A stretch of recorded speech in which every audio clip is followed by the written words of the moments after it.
Hey, dear restless mind. Tonight we step into the torchlit corridors of the Hôtel Saint-Paul in Paris, where it is August 1392, and the summer heat presses down upon the kingdom of France like a fever dream. You smell wood smoke drifting from distant cook fires, hear the clatter of armoured horsemen preparing for a campaign against Brittany, and feel the nervous energy crackling through the royal entourage. King Charles VI, just 23 years old, sits astride his warhorse, handsome and vigorous, the very picture of medieval kingship.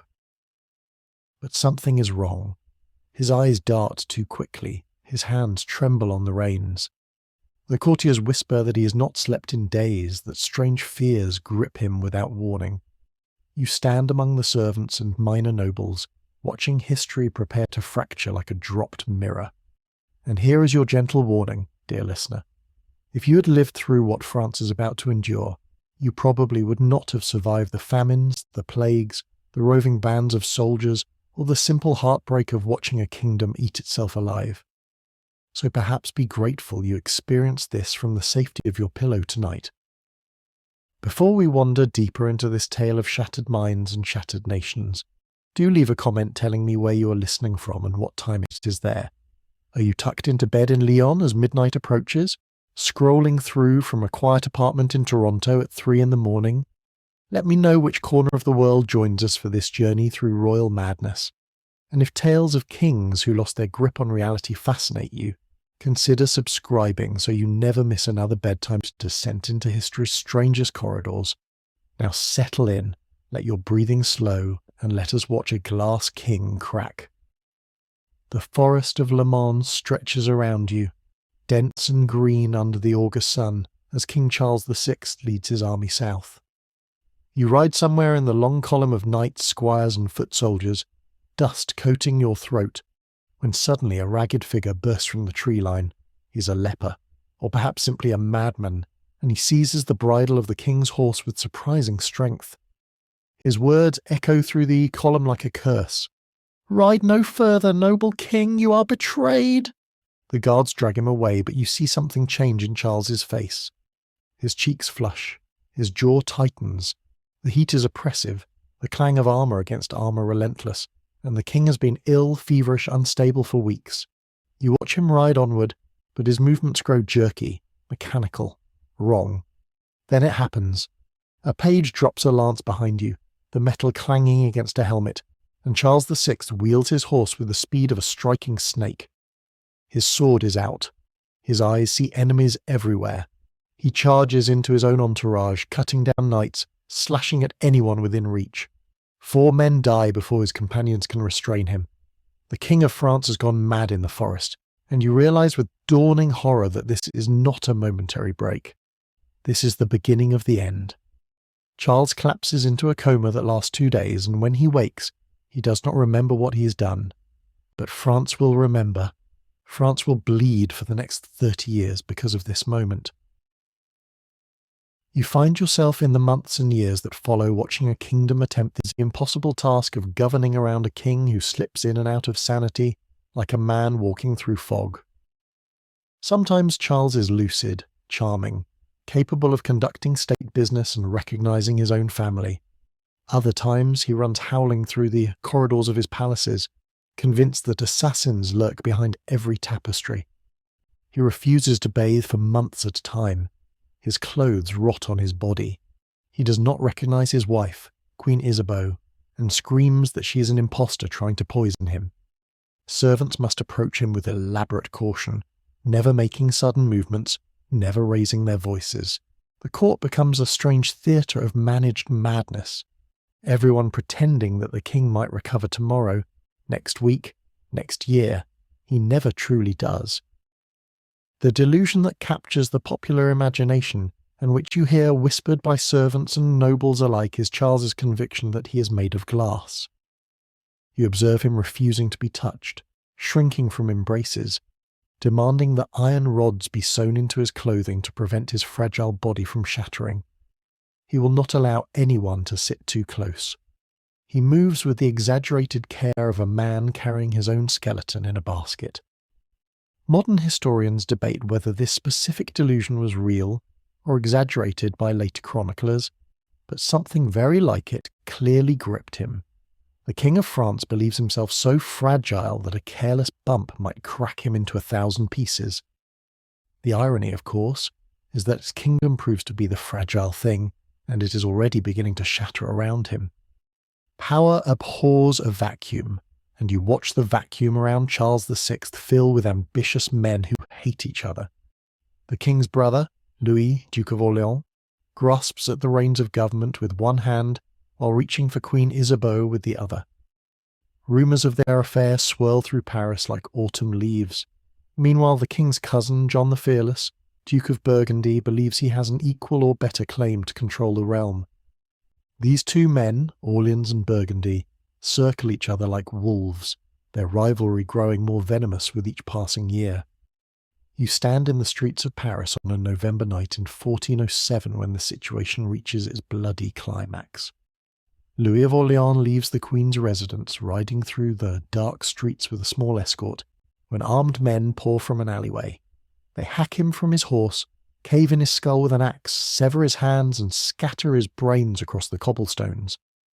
John the Fearless ordered the murder. He barely bothers to deny it. France now has two factions, Armagnacs loyal to the murdered Duke's family, and Burgundians loyal to his killer, and they will tear the country apart while the Glass King sits in his palace, sometimes aware of the catastrophe, sometimes convinced he does not exist at all. You witness Paris itself become a battleground. The Burgundians seize the city in 1418 with the help of the Butchers' Guild, and the slaughter that follows makes the streets run red. Armagnac prisoners are dragged from their cells and murdered by mobs. Bodies pile in the Seine until the water downstream tastes of death. The Count of Armagnac himself is butchered, his corpse stripped and mutilated, a crude cross carved into his flesh in mockery of his faction's symbol. This is France now, a kingdom ruled by a madman, fought over by murderers, and about to face the greatest external threat in its history. You hear the news arrive like a thunderclap. King Henry V of England has landed in Normandy, and his army moves through the French countryside with terrifying efficiency. The Battle of Agincourt in 1415 annihilates the flower of French chivalry, thousands of nobles and knights cut down by English longbowmen in the mud. The Armagnacs and Burgundians continue fighting each other, even as Henry conquers city after city. You stand in the Cathedral of Troyes in 1420 as the unthinkable becomes official. The Treaty of Troyes disinherits the French heir, the future Charles VII, and declares that Henry V will marry Princess Catherine and become King of France upon Charles VI's death. The Glass King sits through the ceremony, perhaps understanding what he has signed, perhaps lost in some private delusion where none of this matters. His kingdom has been signed away while he wept over imaginary fractures in his imaginary glass body. Charles VI dies in 1422, alone and confused, and 2 months later Henry V of England follows him to the grave, leaving an infant to inherit the chaos of two kingdoms. But tonight we leave France to its slow, agonizing recovery and travel eastward across the forests and plains of Europe, past the German principalities and the Polish-Lithuanian borderlands, until you find yourself standing in the snow-dusted streets of Moscow in the middle of the 16th century. The air here bites differently than in Paris. The cold has teeth. The Orthodox church domes gleam with gold against grey skies, and the Kremlin walls rise red and formidable above the frozen river. You have come to witness another king's descent into madness. But this one will not believe himself made of glass. This one will believe himself surrounded by traitors, and he will respond not with fragile cowering, but with blood enough to drown a city. Ivan IV comes to the throne as a child of 3, and you watch his early years unfold in a blur of neglect, humiliation, and casual cruelty from the noble boyar families who rule in his name. They feed him scraps while feasting at his own table. They murder his supporters in front of him. They teach him without meaning to that power belongs to whoever is willing to be the most ruthless. By the time Ivan reaches his teenage years, he's already developed a talent for creative violence. You hear the stories whispered by servants, how the young Grand Prince throws dogs from the Kremlin towers to watch them burst on the stones below, how he rides through the Moscow streets with his friends trampling anyone too slow to dive out of the way. The boyars laugh nervously and assume he will be easy to control when he comes of age. They have made a terrible miscalculation. You stand in the Cathedral of the Dormition in January 1547 as Ivan, now 16, does something unprecedented. He has himself crowned not as Grand Prince of Moscow, but as Tsar of all Russia, adopting a title derived from Caesar, claiming an authority that places him above all nobles, answerable only to God. The ceremony drips with Byzantine symbolism, the jewelled cap of Monomach, the golden orb, the sacred anointing. The boyars watch with frozen smiles, suddenly realizing that the abused child they tormented has grown into something they did not anticipate. Ivan marries soon after, choosing a bride named Anastasia from the relatively minor Romanov family, and for a time it seems Russia might have a reasonable ruler after all. Ivan reforms the law codes, reorganizes the army, conquers the Tatarkhanates of Kazan and Astrakhan, and expands Russian territory dramatically. You might almost mistake him for a great monarch rather than a future monster. The hinge of Ivan's reign comes in 1560, when Anastasia dies after 13 years of marriage. Whether she succumbed to illness or poison remains debated, but Ivan becomes absolutely convinced that his beloved wife was murdered by the boyar families who have always hated him. You see the change happen almost overnight. The Tsar, who consulted advisors and built consensus, begins seeing conspiracies everywhere. He accuses formerly trusted councillors of treason. He demands confessions that do not exist.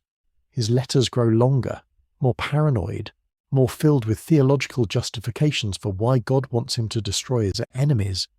And in 1565, Ivan creates the instrument that will turn his paranoia into a machine of death, the oprichnina. You find yourself watching from the shadows as the oprichniki ride through Moscow for the first time. They dress entirely in black, mounted on black horses, and they carry two symbols tied to their saddles, a dog's head and a broom. The message is clear. They will sniff out the Tsar's enemies and sweep them away. Ivan has divided Russia into two realms. The regular territories governed by normal administration, and the oprichnina lands governed directly by these black-clad death squads answerable only to him. The oprichniki operate outside all law.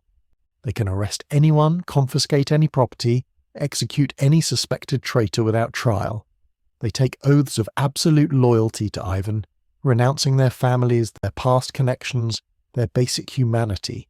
You watch them become drunk on their own power, staging mock religious ceremonies where Ivan plays the role of abbot, and they pretend to be monks who torture prisoners between prayers and celebrate mass before riding out to burn villages.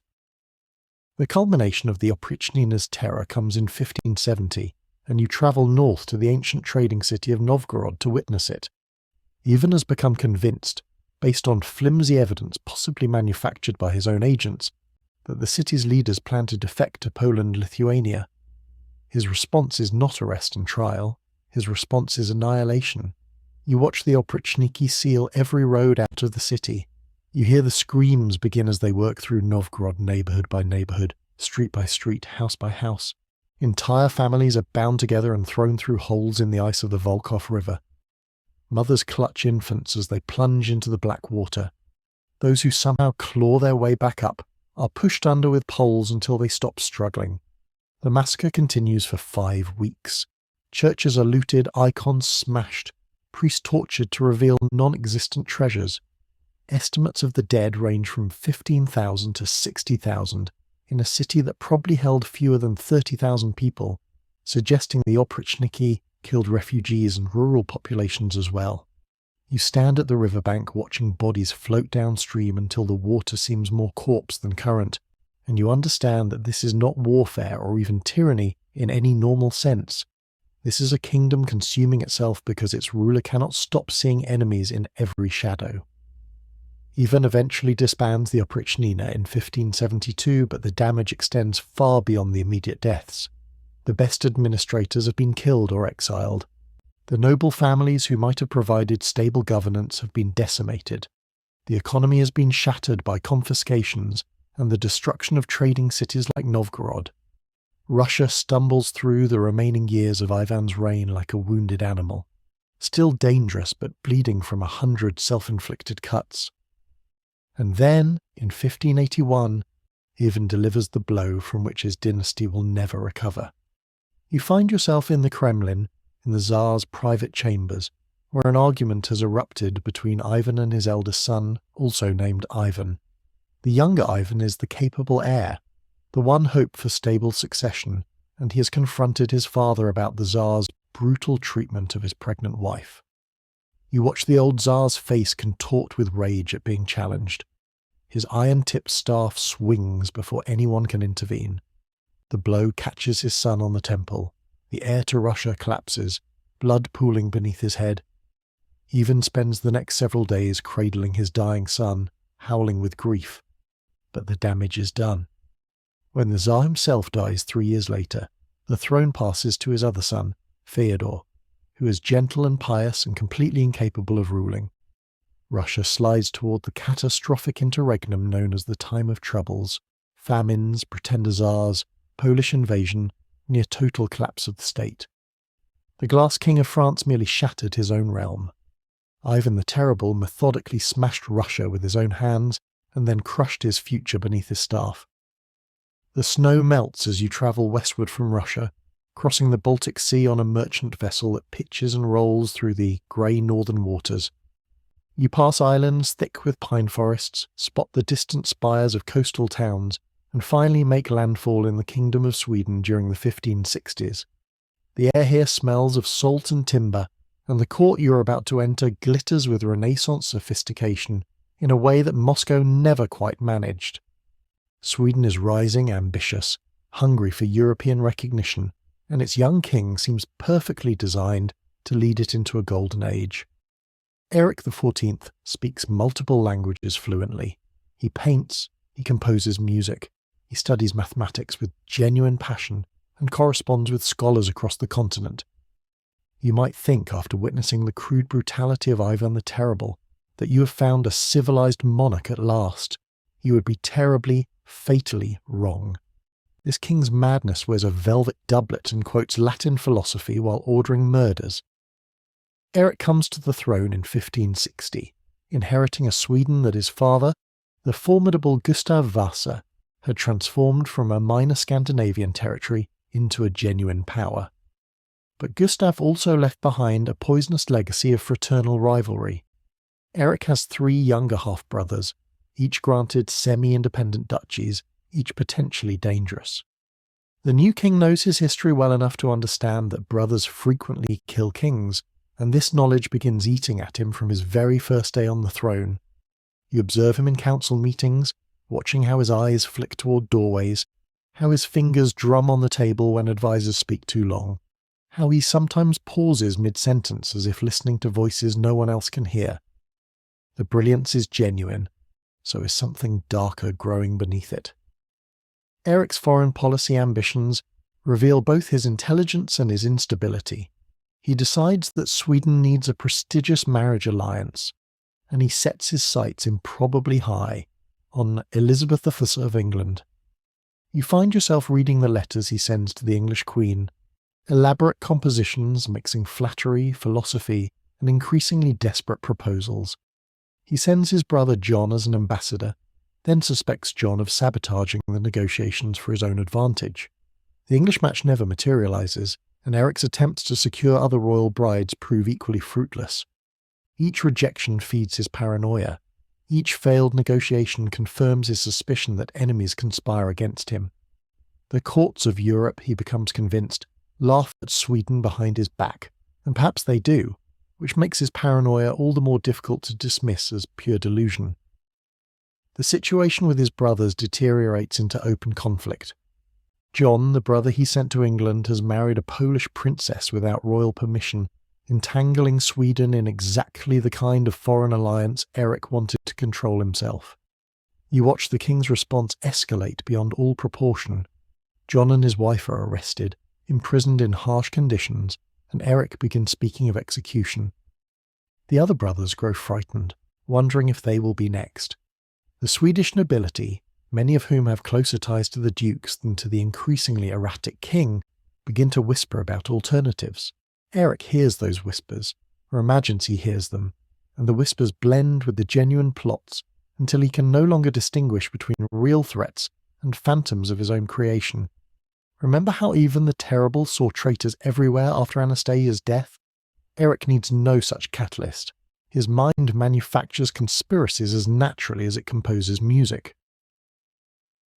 The catastrophe that defines Eric's reign arrives in May 1567, during an episode that historians still struggle to fully explain.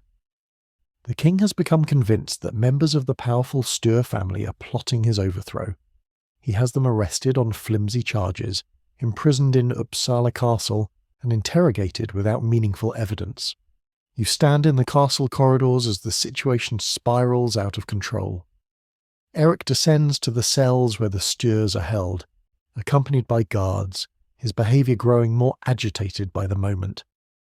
What happens next varies slightly depending on which account you trust, but the essential horror remains consistent. Eric personally attacks the prisoners with a dagger. Niels Sture, the most prominent noble of his generation, is stabbed to death by his own king. Others are murdered by guards acting on Eric's frenzied commands. The king then flees into the forests surrounding Uppsala, disappearing for several days, apparently suffering a complete psychological breakdown. You find him wandering through the woods, his fine clothes torn and dirty, muttering to himself, oscillating between grief and continued paranoid rage. When he finally returns to sanity, or something approximating it, he is horrified by what he has done. Eric writes letters of apology to the Sture family survivors. He pays compensation. He insists the murders were the work of evil counsellors who manipulated him during a moment of weakness. But the blood does not wash off so easily. The Swedish nobility now knows with certainty that their king is capable of personally butchering them in their cells. No amount of Latin poetry or mathematical brilliance can erase that knowledge. You watch the great nobles begin quietly communicating with Eric's imprisoned brother John, exploring possibilities, measuring loyalties. The countdown to Eric's destruction has begun. What makes Eric's madness particularly tragic is that lucid intervals keep offering hope of recovery. You observe him on good days, conducting state business with genuine competence, displaying the intelligence that once made him seem destined for greatness. He marries his mistress, Karinman's daughter, a woman of common birth whom he appears to genuinely love, elevating her to queen despite the scandal it causes among nobility obsessed with bloodlines. He fathers children, he continues his artistic pursuits, but the dark periods grow longer and the violent impulse is harder to control. He orders executions that make no strategic sense. He accuses loyal servants of impossible betrayals. He sees his brother's hands behind every setback, every illness, every rumour. The court learns to read his moods like sailors reading weather, knowing that storms can arrive without warning and survival depends on being elsewhere when they break. In 1568, the storm arrives for Eric himself. His brothers John and Charles, finally convinced that waiting will only give Eric time to destroy them, raise a rebellion. You watch the noble families of Sweden choose sides, and the mathematics favour the rebels. Eric finds himself increasingly isolated, his support melting away like spring ice, his orders ignored or openly defied. The rebels seize key castles. Their forces march towards Stockholm. Eric attempts resistance, but his own instability undermines any coherent defence. You stand in the capital as the king is arrested, as his brief, brilliant, blood-soaked reign comes to its inevitable end. John will become John III, and Eric will spend the remaining 9 years of his life as a prisoner, moved from castle to castle, sometimes treated reasonably, and sometimes subjected to harsh conditions, depending on his captor's fears about rescue attempts. The final chapter of Eric's tragedy plays out in February 1577. You find yourself outside Åby's castle, where the deposed king has been imprisoned as servants carry out his body. The official cause of death is illness, and indeed Eric has been unwell for some time. But everyone knows the truth.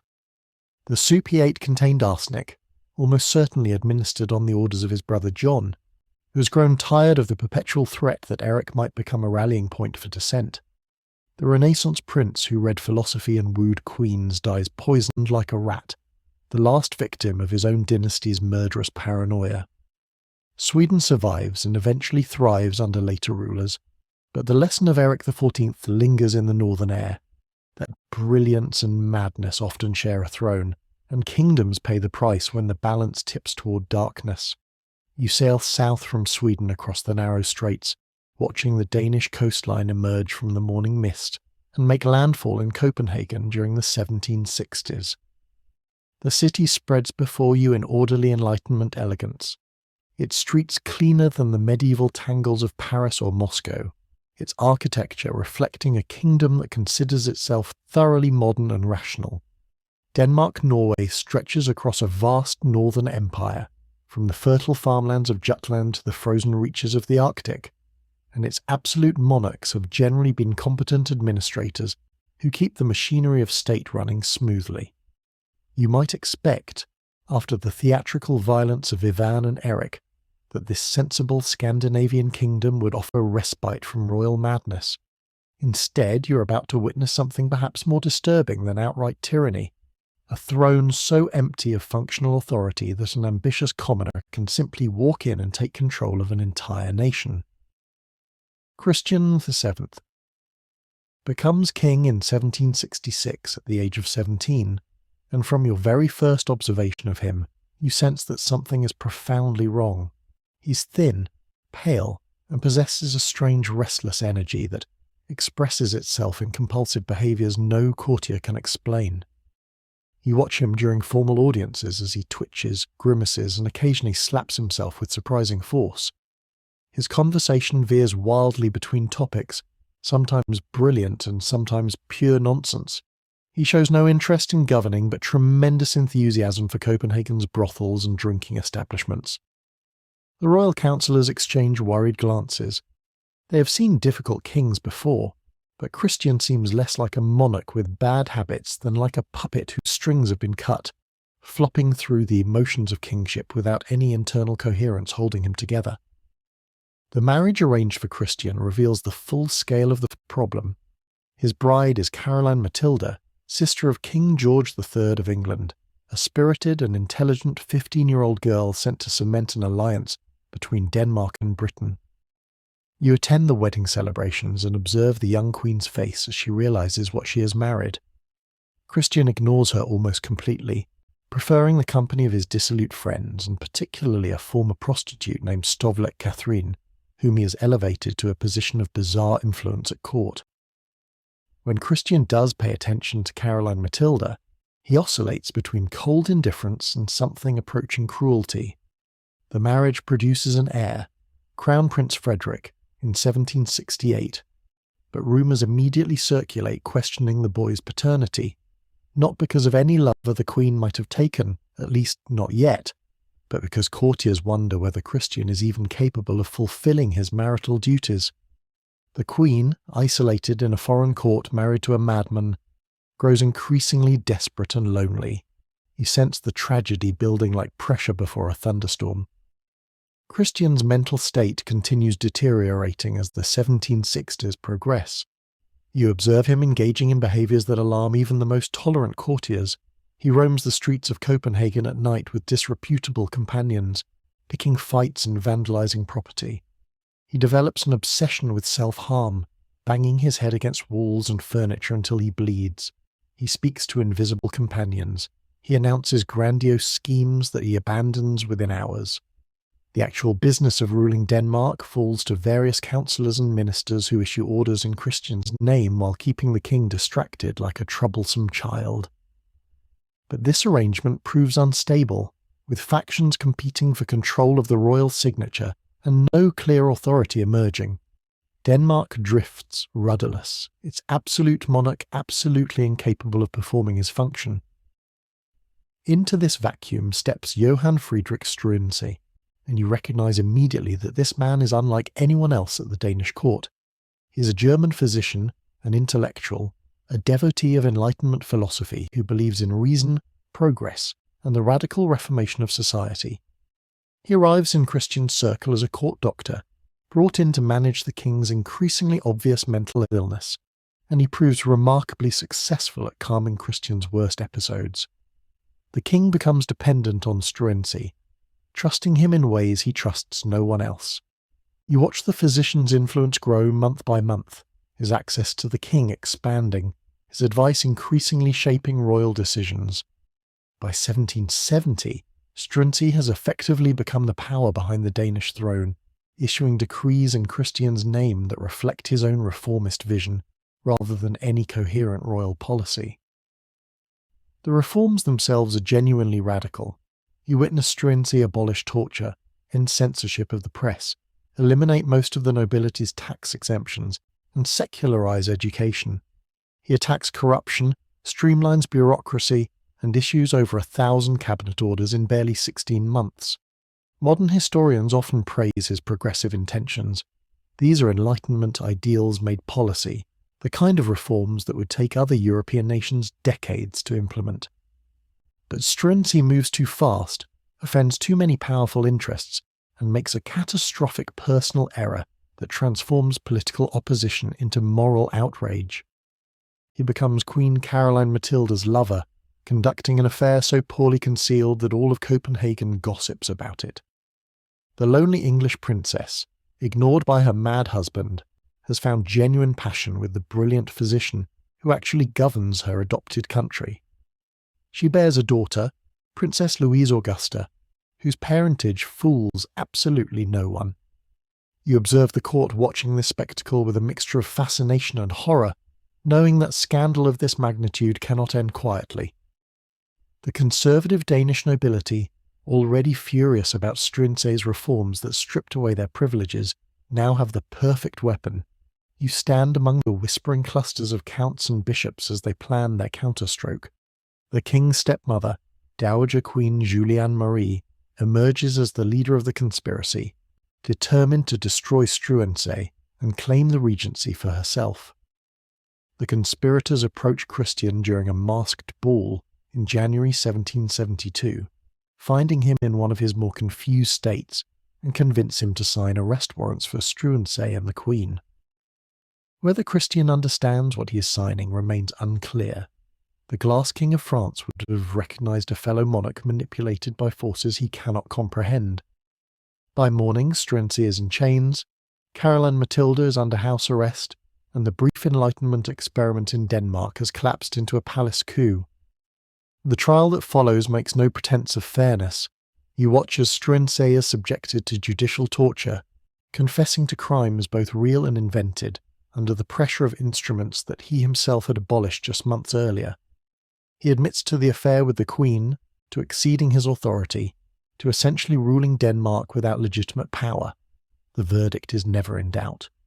In April 1772, you find yourself among the enormous crowd gathered to witness Struensee's execution.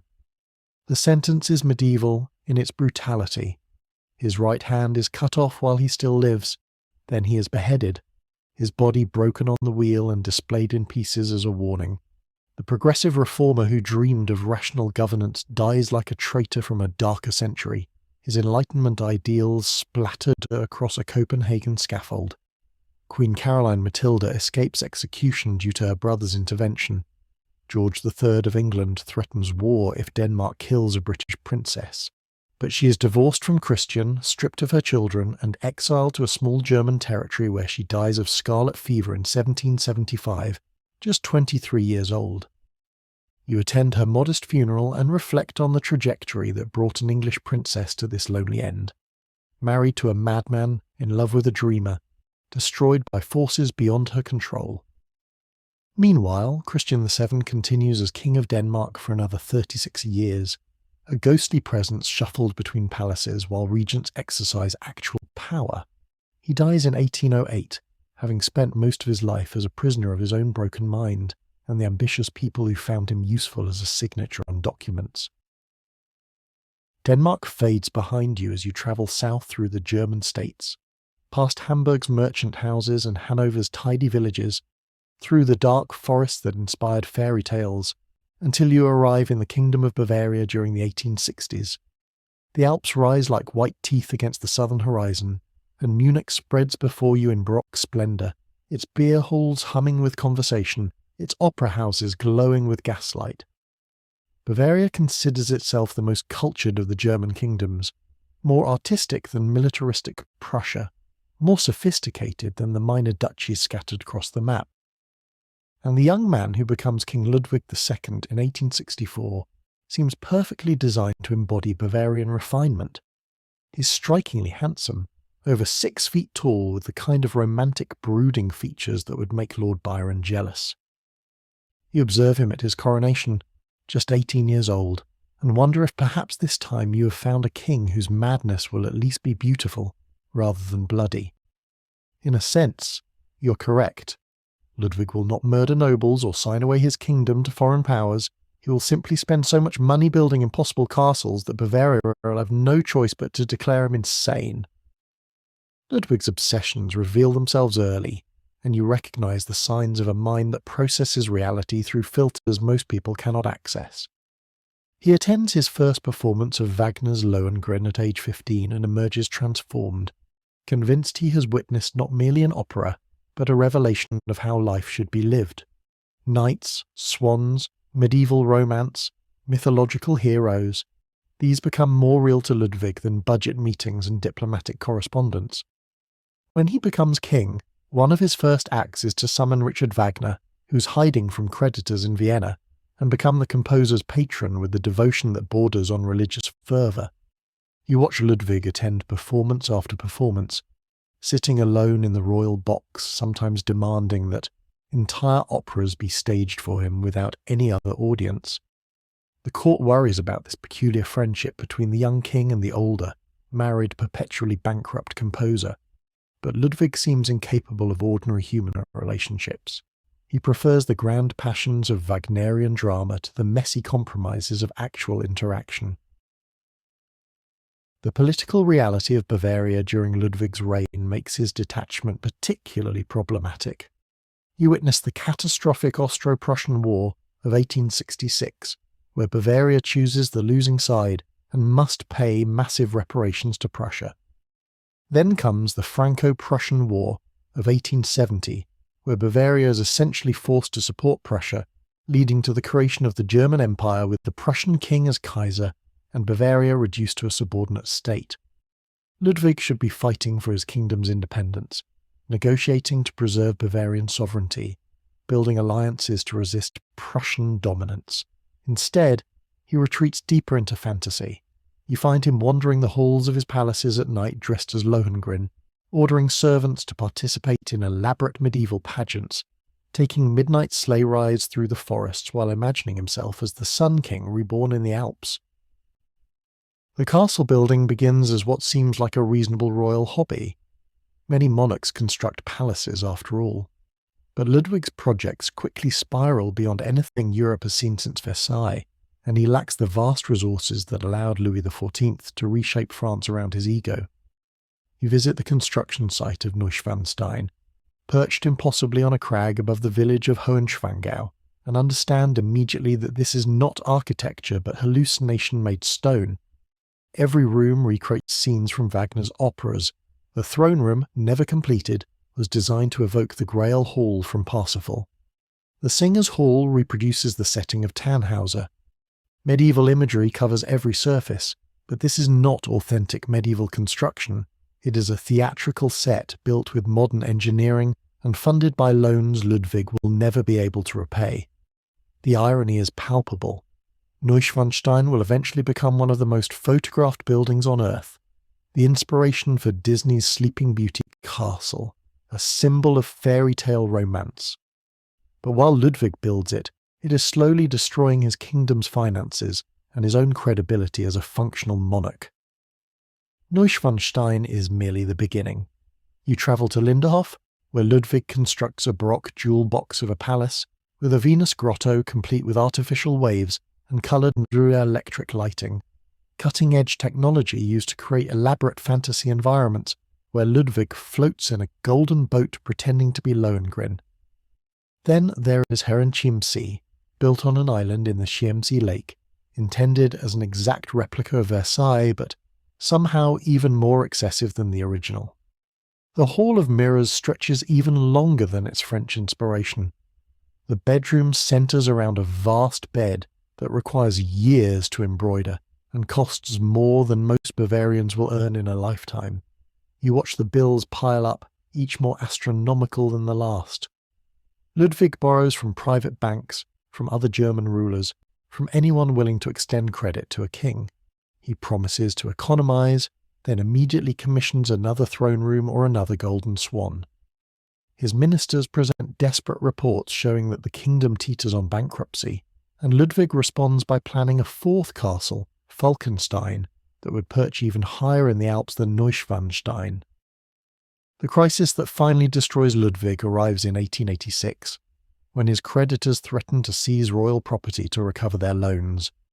The Bavarian government, now thoroughly integrated into the German Empire's bureaucracy, decides that enough is enough. You observe the conspirators meeting in Munich, ministers, psychiatrists, members of Ludwig's own family, including his uncle Prince Luitpold, who stands to become regent if Ludwig is removed.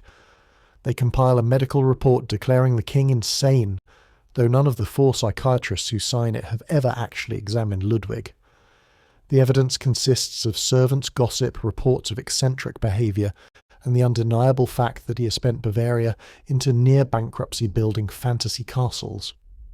Under Bavarian law, an insane king can be declared unfit to rule, and on June 10, 1886, a government commission arrives at Neuschwanstein to take Ludwig into custody. The king initially resists, barricading himself in his fairy tale castle, and you can almost appreciate the poetic justice of it. Ludwig making his last stand in the fantasy world he bankrupted his kingdom to create. But the resistance crumbles quickly. Local peasants, who genuinely love their eccentric king, cannot stand against government troops. Ludwig is taken to Berg Castle on Lake Starnberg, supposedly for treatment, but really as a prisoner. On June 13, 1886, just 3 days after his arrest, Ludwig goes for a walk along the lake shore with Dr. Bernhard von Gudden, the chief psychiatrist who declared him insane. Neither man returns. You stand with the search parties as they find both bodies floating in shallow water. Ludwig dead at 40, Gudden dead beside him. What exactly happened at Lake Starnberg remains one of history's great mysteries. The official verdict is murder-suicide, that Ludwig killed his doctor and then drowned himself in despair over his dethronement. But the evidence never quite fits. Ludwig was a strong swimmer.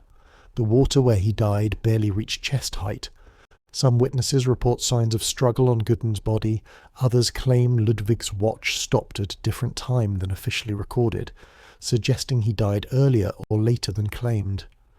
Conspiracy theories proliferate, that Ludwig was murdered by government agents, that he was trying to escape and was shot, that the whole scene was staged. You realise, standing by that dark lake, that the truth hardly matters anymore. The fairy tale king is dead, his castles stand empty, and Bavaria has been absorbed into the German Empire as surely as if Bismarck had conquered it by force. The epilogue writes itself in irony. Those impossible castles that destroyed Ludwig become Bavaria's greatest tourist attractions, generating more revenue than Ludwig ever spent building them. Millions of visitors climb the mountain to Neuschwanstein, photographing the towers that drove a king to madness and a kingdom to the brink of bankruptcy. Ludwig II becomes a romantic figure, the dream king whose refusal to live in reality seems almost admirable compared to the mechanized horror that Europe will become in the 20th century. But you remember the truth, that kingdoms require kings who can distinguish between dreams and waking, between fantasy and finance, between the world as we wish it to be and the world as it actually is. As you stand by Lake Starnberg, the sun setting over the water where Ludwig died, you think back through the mad kings you have witnessed tonight, Charles VI shattering like his imaginary glass body, even the terrible drowning Novgorod in blood, Eric XIV stabbing nobles in their cells, Christian VII signing papers while his kingdom was ruled by his wife's lover, and now Ludwig, floating face down in shallow water, his fairy tale castles standing as monuments to the danger of preferring dreams to reality. Each king destroyed his kingdom in his own special way, but the pattern remains consistent. When madness takes the throne, the realm pays the price. The evening grows quiet around you now, the last light fading from the Bavarian sky, and you feel the weight of all these broken kingdoms, all these shattered minds, all these dreams that curdled into nightmares. The mad kings sleep now in their tombs, their catastrophes reduced to tourist attractions and historical footnotes, but their lesson lingers in the peaceful darkness. Power magnifies everything, including madness. A broken mind on a throne breaks everything it touches, and kingdoms, for all their apparent strength, prove as fragile as glass when the hand that holds them starts to tremble. Let these stories fade now into the gentle darkness of approaching sleep. Let the castles dissolve back into dreams, the blood wash away into history, the mad kings return to their eternal rest. You're safe in your own bed, in your own time, far from the throne rooms where madness once reigned. Close your eyes and be grateful for the ordinary sanity of your life, for the blessed anonymity that lets you sleep without fear of assassination or revolution. The mad kings are gone, their kingdoms recovered or transformed or absorbed into other nations' dreams. But their stories remain, whispered warnings from history's darker chambers, reminders that power without sanity is just elaborate destruction, and even the mightiest throne cannot bear the weight of a truly broken mind. Sweet dreams.